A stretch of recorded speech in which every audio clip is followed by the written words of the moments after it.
अस्सलामुअलैकुम। आज हम लोग बात करेंगे जर्नल की।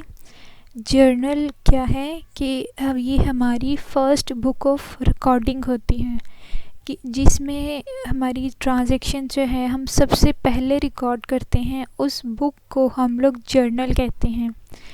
डबल एंट्री सिस्टम में जब हम लोग ट्रांजैक्शंस को रिकॉर्ड करते हैं तो उसके दो फेजेस या दो पार्ट्स होते हैं।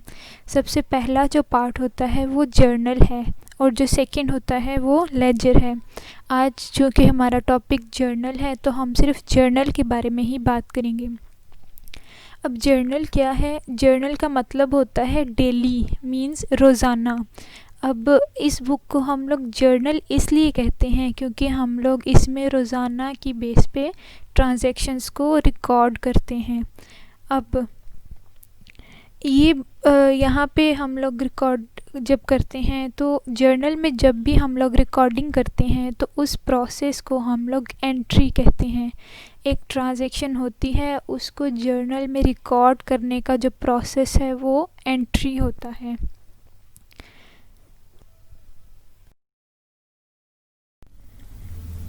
अब जर्नल की जो बुकिश डेफिनेशन है वो ये है कि जर्नल जो है वो ऐसा अकाउंटिंग ट्रांजैक्शंस का रिकॉर्ड है जिसमें हम लोग ट्रांजैक्शंस को डेट वाइज रिकॉर्ड करते हैं।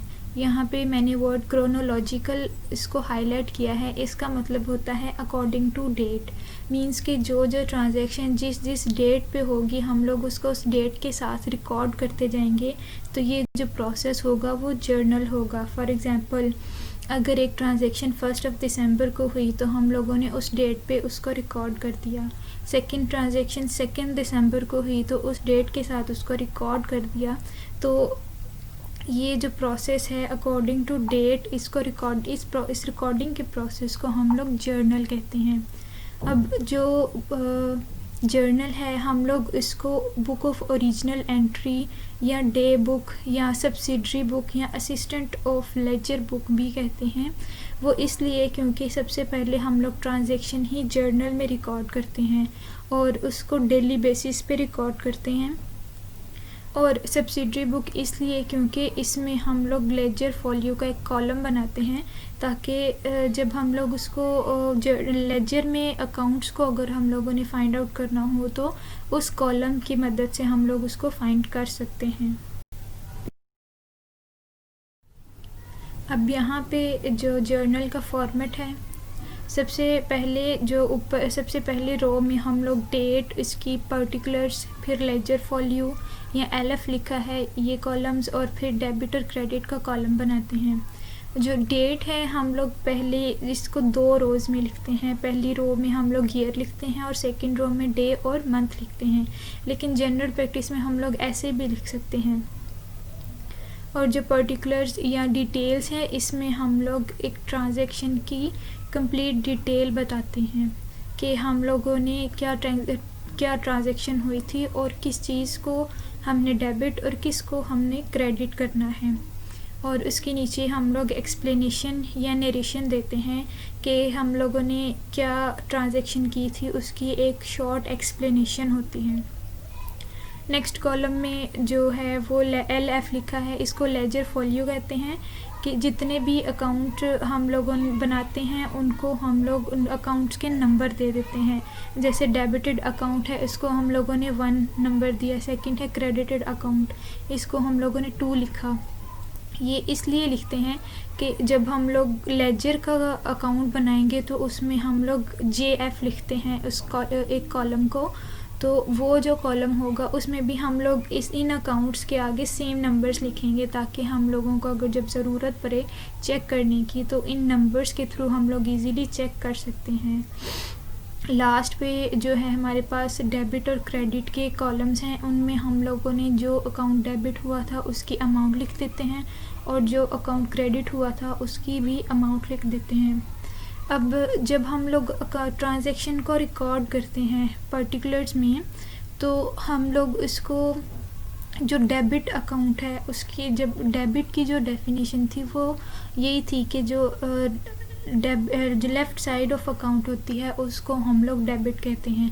इसी तरह जब हम लोग इसको ट्रांजैक्शन को एंटर करते हैं तो डेबिटेड जो अकाउंट होता है उसको हम लोग थोड़ा सा लेफ़्ट लिखते हैं, और जो क्रेडिटेड होता है उसको थोड़ा सा राइट लिखते हैं, ताकि इन दोनों में डिफरेंस क्रिएट हो सके।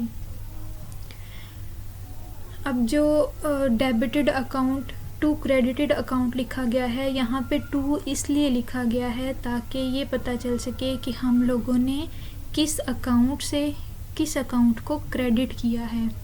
क्या अकाउंट हमने डेबिट किया, उसके ऑपोजिट किस अकाउंट को हमने क्रेडिट किया, इसलिए यहाँ पे टू लिखा गया है। और जो नरेशन है ये शॉर्ट एक्सप्लेनेशन होती है, और ये वर्ड बीइंग से स्टार्ट होती है। मेरे पास ये जो फॉर्मेट है ये मैंने गूगल से लिया है, ये कंप्लीट नहीं है। एंड पे हम लोग इनको बैलेंस करते हैं, मींस कि हम लोग अकाउंट जो है उसको क्लोज करते हैं डबल लाइनिंग से।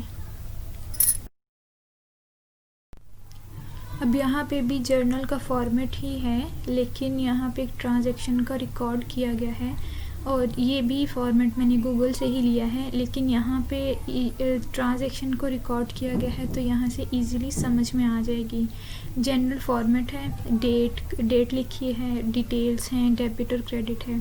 अब यहाँ पे लेजर फॉलियो का कॉलम नहीं है क्योंकि इसको जनरल प्रैक्टिस में हम लोग यूज़ नहीं करते। हम यहाँ पे डेट लिखी गई है, ईयर वाइज ईयर ऊपर, और जो डेट और मंथ है वो सेकंड रो में लिखा गया है। और जो नेक्स्ट डिटेल्स में हम लोगों ने ट्रांजैक्शन की थी, क्योंकि हम लोगों ने मशीनरी परचेज़ की है बाय कैश। अब हम लोगों ने डेबिट और क्रेडिट के डिफरेंस के लिए कहा था कि डेबिट जो अकाउंट हो रहा है उसको लेफ़्ट पे लिखेंगे, और जो क्रेडिट हो रहा है उसको थोड़ा सा राइट पे लिखते हैं। अब मशीनरी अकाउंट क्योंकि हमारा एसेट है और एसेट इंक्रीज़ हो रहा है तो उसको हम लोग डेबिट करेंगे, और उसकी अमाउंट भी डेबिट के कॉलम में लिखी जाती है। और जो कैश क्योंकि हम लोग पे कर रहे हैं और कैश भी हमारा एसेट है और ये डिक्रीज़ हो रहा है तो हम लोग इसको क्रेडिट करेंगे, और क्रेडिट की अमाउंट क्रेडिट कॉलम में लिखी जाएगी। अब यहाँ पे जो नरेशन है वो लिखी गई है कि हम लोगों ने मशीनरी कैश के थ्रू परचेज़ की है, मींस कि हम लोग ये बता रहे हैं कि हमारी जो ट्रांजैक्शन थी वो क्या हुई थी, और हमने उसकी एक्सप्लेनेशन दे दी। मैंने कहा था कि वर्ड बीइंग लिखा जाता है, और यहाँ पे नहीं लिखा गया क्योंकि मैंने तो ये गूगल से लिया हुआ है इसलिए यहाँ पे नहीं है, लेकिन मैं फिर भी बता दूँ कि वर्ड बीइंग से हम लोग जो नरेशन है वो स्टार्ट करते हैं। अगर आप लोगों को मेरे कॉन्सेप्ट्स अच्छे लगे और मेरा चैनल पसंद आए तो मेरे चैनल को सब्सक्राइब करना मत भूलिए, और अपने दोस्तों के साथ भी शेयर करिए। Thank you so much.